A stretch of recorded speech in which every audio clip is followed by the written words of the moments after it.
ধর্ষণের হুজুর করে নাই, ওর নানাই ওরে সহবাস করছে নিয়মিত, বীর্যপাত করে দিয়েছে নাতিরে, বুঝেন নাই? ওই যে 11-12 বছরের যে মেয়ে অন্তঃসত্ত্বা মাদ্রাসার হুজুর দ্বারা অনেকেই অপপ্রচার করতেছে। কিন্তু কিছুক্ষণ আগে ওই হুজুরের একটা সাক্ষাৎকার শুনলাম, যেখানে সেই হুজুর বলছে যে ডিএনএ টেস্ট করা হোক। আমি তো এই ঘটনার কিছুই জানি না। এবং মেয়েটা তার নানার সাথেই ঘুমাইতো, সেই মেয়ে নিজেই স্বীকার করছে মেয়েটার বাবা মা নেই, মা অন্য জায়গায় বিয়ে করেছে, বাবা মারা গেছে বা চলে গেছে কে যেন শুনলাম। তো ওই মেয়েটা তার মায়ের কাছে চলে গিয়েছিল মাদ্রাসা থেকে, গত বছর পড়েছিল মাদ্রাসায়, তার আগের বছরই পড়েছিল, এই বছর পড়ে নাই। সে তার মায়ের কাছে চলে গিয়েছিল, কিন্তু তার মায়ের কাছ থেকে তার নানা জোর করে আবার নিয়ে এসছে, জোর করে নিয়ে এসে আবার মাদ্রাসায় দিছে। অল্প দু একদিন, অল্প কয়েকদিন দিছে মাদ্রাসায়, দিয়ে এখন হুট করে এরকম ঘটনা মানে প্রচার করছে যে হুজুরে এই কাম করছে। আসল ঘটনা তো অন্য কিছু। নানাই মনে করেন আগে মনে করেন যে পকাত মারা দিছে, বীর্যপাত কইরা মনে করেন যে এখন ফাঁসে যাচ্ছে, ওখান থেকে নিয়ে এসে জোর করে এখন হুজুরের মাদ্রাসায় আবার দিয়ে হুজুরের মনে করেন একটা কলঙ্কিত করতেছে। বেশিরভাগ জায়গায় দেখবেন অন্তত যার মধ্যে মানে দিনই জ্ঞান আছে, কোরআনের জ্ঞান আছে, আল্লাহর কালাম আছে, তারা কিন্তু এই জেনারেল শাখার মতো ওই খারাপ না। জেনারেল শাখায় তো স্কুলে কলেজ ইউনিভার্সিটিতে মনে করেন যে বর্তমান যে অবস্থা, স্কুলে 100% না হলেও কলেজ ইউনিভার্সিটিতে মনে করেন যে প্রায় 100%, মানে 99% ধরা যায় সব পর্দা ফাটা ভার্জিন হয়ে গেছে। হ্যাঁ, আর স্কুলে অত পার্সেন্ট না হলেও কিন্তু চালু হয়ে গেছে, হোটেলে মোটেলে বিভিন্ন বাড়ি ক্লাবে এই স্পা সেন্টার মেন্টারে দেখলেন না, এখনো ধরতেছে। স্কুল পড়ুয়া ছেলে মেয়েদের ধরেছে, কলেজের মেয়েদের ধরেছে, ইউনিভার্সিটির মেয়েদের ধরেছে, ভাবি আপুদের ধরেছে, আবার বন্ধু বান্ধবদেরও ধরেছে। সব মনে করেন যে বিএফ জিএফ ভাইয়া আপি দিদি দাদা সব মনে করেন সহপাঠী সহকর্মী সব মানে একদম জগা খিচুড়ি অবস্থা আর কি। যে যেখানে যাকে নাগাল পাচ্ছে বইরা দিচ্ছে একদম কায়দা করা, মানে আউটবক্সে দোয়া কয়রা ইনবক্সে গোয়া মারতেছে। হ্যাঁ, এই হলো হচ্ছে রোজা নাই কালাম নাই, তো কোজও নাই, নামাজ নাই, কালাম নাই, মনে করেন যে একদম দোয়া কইরা বইরা দিচ্ছে, বুঝেন নাই? তো আমাদের সমাজে যে সকল ঘটনা শুনি বা ঘটনা শুনি, এগুলোর পেছনে অনেক ঘটনা আরো রয়ে যায়। ঘটনার পেছনের ঘটনাকে সঠিক তদন্ত করে যদি বের করতে না পারেন, শনাক্ত করতে না পারেন, তাহলে যে সমাধান দিবেন বা সমালোচনা করবেন, এগুলো হুদাই মনে করেন যে অযৌক্তিক হবে বেশিরভাগটাই, এবং ওই সমাধান থেকে আরো নতুন ভুলের জন্ম নেবে, এটাই কিন্তু স্বাভাবিকভাবে হয়ে থাকে। আর এই দু একটা ধর্ষণ যদি হয়েও থাকে, এরকম মাদ্রাসায় এগুলো হয় না, এগুলো যারা বলে এগুলো বাজে কথা বলে। হ্যাঁ, আর সবাই যে মানে কোথাও যে খারাপ নেই, সবাই যে ভালো, ব্যাপারটা তাও নয়, ভালো মন্দ সব জায়গায় থাকে। কিন্তু মাদ্রাসায় যদি আমি মনে করেন যে হিসাব করি, তো শতকরা একজনও খারাপ না। ঠিক আছে, হাজারে গেলে হয়তো আপনি পাইতে পারেন দু একটা খারাপ। আর কলেজ ইউনিভার্সিটিতে শতকরা আপনি একজন ভালো পাবেন না, হাজারে গেলে হয়তো দু একটা ভালো পাবেন। বর্তমান যে অবস্থা এরকম, বুঝছেন না? আধুনিকতার দাবিতে, প্রযুক্তির ভুল ব্যবহারে, ছেলে মেয়েদের অবাধ মেলামেশাই, হ্যাঁ, নারী পুরুষ বন্ধুত্ব করাতে, হ্যাঁ, দোস্ত বন্ধু একদম মনে করেন নানান রকম ভাবে মনে করেন ওই দরজা বন্ধ করে মায়েরা দিচ্ছে চিপা চাপাই গলিতে গলিতে।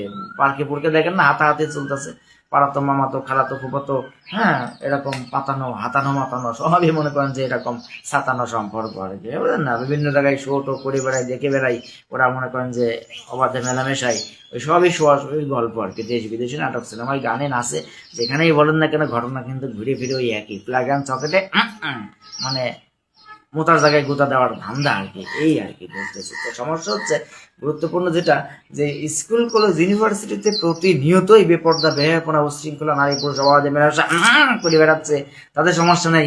আর মাদ্রাসায় মনে করেন যে দু একটা বিচ্ছিন্ন ঘটনা যদি ঘটেও থাকে, সেটাকে কেন্দ্র করে মনে করেন যে এই অনেকের গোয়া চুলকাচ্ছে, অনেক নাস্তিক পড়ায় মনে করেন যে স্লোগান উঠতেছে মাদ্রাসা বন্ধ করো, এই করো সেই করো। সারা বেটা জানোয়ারের বাচ্চারা, কেন স্কুল কলেজ ইউনিভার্সিটি বন্ধ কর? স্কুল কলেজ ইউনিভার্সিটিতে প্রতিদিন এইগুলো ঘটনা ঘটতেছে রে ভাই, দেখিস না কেন? আর আল্লাহ তালার জমিনে থেকে আল্লাহ তালার বিরুদ্ধে কথা তোরা কিভাবে বলিস রে দাদু? স্কুলে কলেজে ইউনিভার্সিটিতে দেশ বিদেশে যত তোরা পড়ালেখা করিস না কেন, ইসলামিক জ্ঞান যদি না রাখিস, দিনী জ্ঞান যদি না রাখিস রে ভাই, তাহলে মারা গেলে কে জবাব দিবি বল? হ্যাঁ, মারা গেলে কি জবাব দিবি বল? যেসব খানকি মাগিরা ভাতার ছাড়া নাংড়িয়ে চলে বেড়াস, তাদের কি তোরা কি জবাব দিবি বল? অনেক মাগিরা তো এখন আছে ভাতার ছাইরা দিয়া নাং নিয়ে ঘুরে বেড়াই, বুঝছেন? ভাতার দিছে ছাইরা, এখন নাং নিয়ে আছে কইরা, তারপর নাঙের সিরিয়াল সালা অমকে তমকে নামে বেনামে সহস্র মতন বয়সের চেয়েও বদল সংখ্যা বেশি হয়ে গেছে অনেকের, মানে খানকি মাগিদের জীবনে। হ্যাঁ, অনেক মাগিবাজদের জীবনের এই অবস্থা। তো ছেলে মেয়ে সবই আছে খারাপ।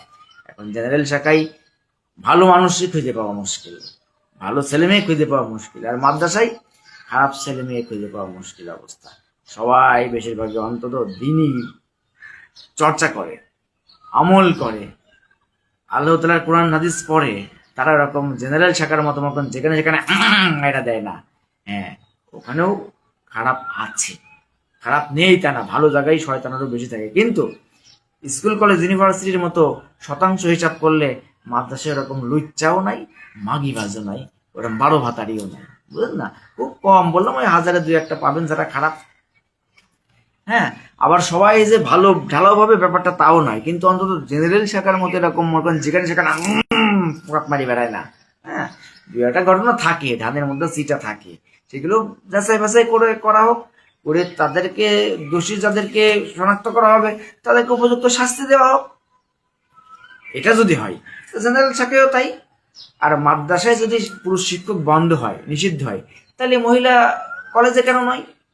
মহিলা মাদ্রাসায় যদি এইরকম হয়, মহিলা কলেজেও তাই হতে হবে, গার্লস স্কুলগুলোতেও তাই হতে হবে। মহিলা মাদ্রাসায় যদি পুরুষ শিক্ষক থাকলে মনে করেন যে একেবারে নিষিদ্ধ করা হয়, হ্যাঁ ঠিক আছে, মহিলা মাদ্রাসায় পুরুষ শিক্ষক না থাকাই ভালো, নিরাপত্তার জন্য বাইরে লোকজন থাকতে পারে, কিন্তু তারা সীমাবদ্ধ, ভেতরে কেউ প্রবেশ করবে না, ঠিক আছে। একইভাবে মহিলা কলেজেও পুরুষ শিক্ষক রাখার দরকার নেই, গার্লস স্কুলেও পুরুষ শিক্ষক রাখার দরকার নেই। সহপাঠী সহকর্মী একসাথে নারী পুরুষ পকাত পকাত সুযোগ দেওয়ার দরকার নেই, আলাদা করে ফেলা। মেয়েদের সার্ভিস দেবে মেয়েরা, ছেলেদের সার্ভিস দেবে ছেলেরা। এখন ছেলে মেয়ে সব একে অপরের সার্ভিস দিচ্ছে, টাকাও পাচ্ছে, বুঝেন নাই? তখন তো মোকান সব কিছু ফাঁকা হয়ে যাচ্ছে। এই হচ্ছে অনেকে তো সহকর্মীদের সাথে মোকান যে ঢলাঢলি গলাগুলি ঠেলাঠেলি করতে গিয়ে ভাতার ছাড়া দিচ্ছে, কারণ এখন তার ভাতার দরকার নাই। এখন আছে না সহকর্মীরা, বুঝেন নাই? এভাবেই চলতেছে। তো যাই হোক, আমাদের এই পৃথিবীতে আমরা যতটুকু সময় আছি খুব চিন্তা ভাবনা করে চলি, এবং আল্লাহ তাআলার বিরোধী কোনো কথা না বলি। মানে আল্লাহ তাআলা আমাদেরকে যে কোরআন দিয়েছেন, আমাদের মহানবী সাল্লাল্লাহু আলাইহি ওয়াসাল্লাম যে হাদিস বলে গিয়েছেন, যা বলে গিয়েছেন এগুলোই তো হাদিস হয়েছে। তো আমরা এই পৃথিবীতে যেন সামান্য কম বেশি 100 বছরকে কেন্দ্র করে চিন্তা ভাবনা না করি।